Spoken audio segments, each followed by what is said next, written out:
Hey, sis. Welcome back to Sis What? Where the conversations are real, the vibes are honest, and the side eyes are holy, but still very much necessary. It's your girl, Monique, your favorite. I'm still figuring it out, but I'm going to tell the truth anyway, host. And today, I want to talk about love. Hmm. Not the movie version, not the Instagram version, not the TikTok version, the real version.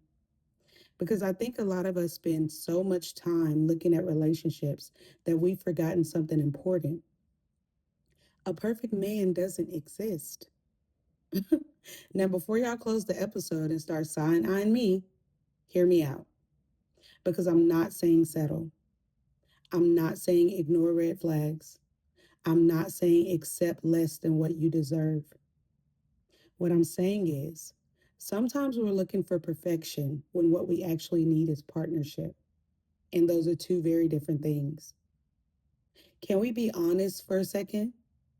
Social media has done a number on a lot of us because every day we're seeing couples on vacation, couples matching, couples buying houses, couples doing date nights, couples posting anniversary videos. And before we know it, we're looking at our own lives wondering why we don't have that. But here's the problem, we're comparing our reality to somebody else's highlight reel. We don't know what happens when the camera turns off. We don't know what conversations they're having behind closed doors. We don't know what they're working through. We don't know what they've overcome.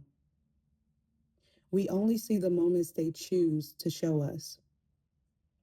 And yet, somehow, we take those moments and create a standard for our own lives. I've seen women look at a picture and say, I want what they have. And maybe that's true.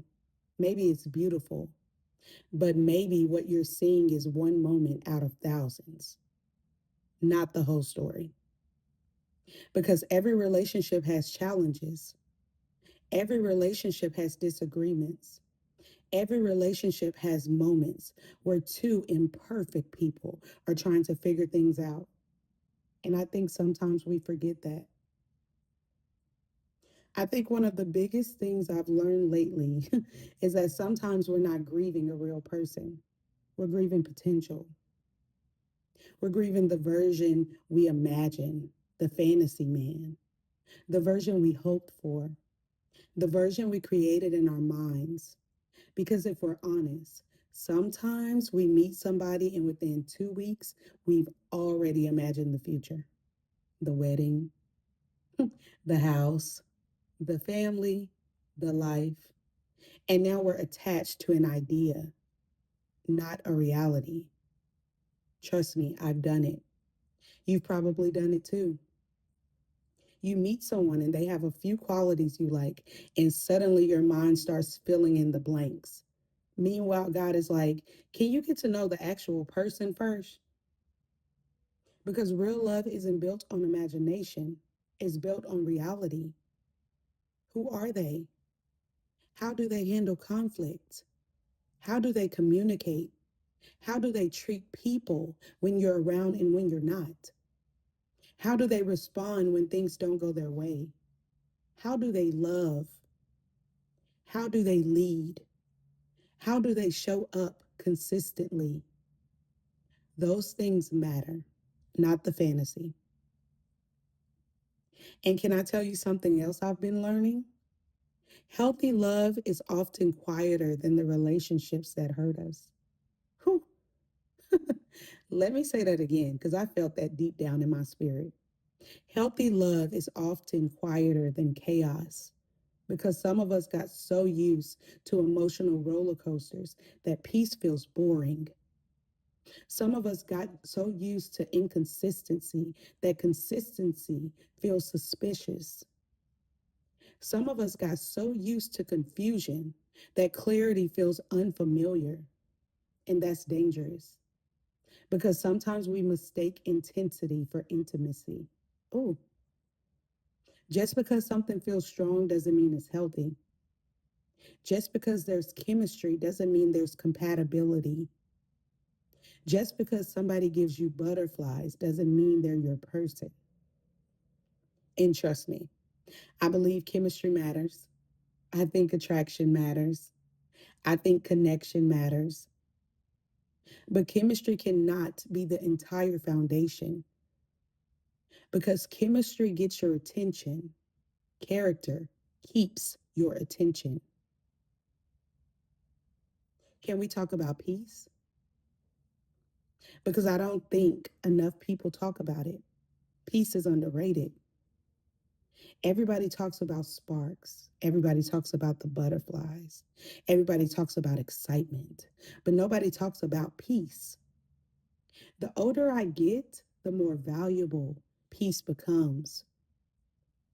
Peace is not wondering where you stand. Peace is not having to decode mixed signals. Peace is not consistently questioning someone's intentions. Peace is not chasing. Peace is not convincing.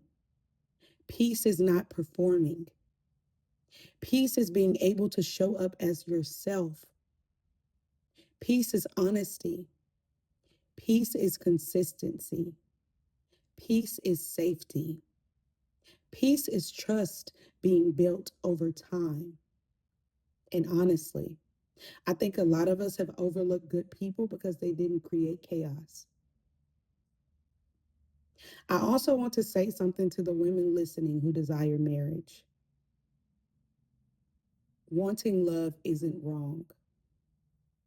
The women who desire companionship, who desire partnership, there is nothing wrong with wanting love. Nothing. You're not needy. You're not desperate. You're human. God created us for connection. The issue isn't wanting love, the issue is rushing love. The issue is forcing what isn't meant for you. The issue is convincing yourself somebody is right because you're tired of waiting. Because loneliness can make almost anything look like a blessing. But timing matters, discernment matters, patience matters. And sometimes God's protection looks like waiting. One thing God has been teaching me lately is that I don't have to chase what He has for me. I don't. I don't have to manipulate it, force it, control it, or rush it. What's meant for me will require participation, but it won't require me to abandon wisdom. It won't require me to ignore red flags. It won't require me to compromise my values. And it definitely won't require me to become somebody I'm not. Because God's plan for your life should bring you closer to who He created you to be, not further away. So I'm going to leave you with this, sis. Stop looking for perfection. Stop comparing your journey to social media. Stop romanticizing people you barely know. Stop falling in love with potential. Take your time. Ask questions. Pay attention. Watch actions. Listen to your discernment. And remember, real love isn't perfect. Real love is intentional. Real love is consistent. Real love is patient. Real love is built. And when it's healthy, you don't have to lose yourself to keep it. So I'm going to leave you with this, sis. The goal isn't finding a perfect man. The goal is becoming a healthy woman who can recognize healthy love when it arrives. And if this touched you, you already know why. This is Sis What? Where the conversations are real, the vibes are honest, and the side eyes are holy, but still very much necessary. And I'll see you in the next episode.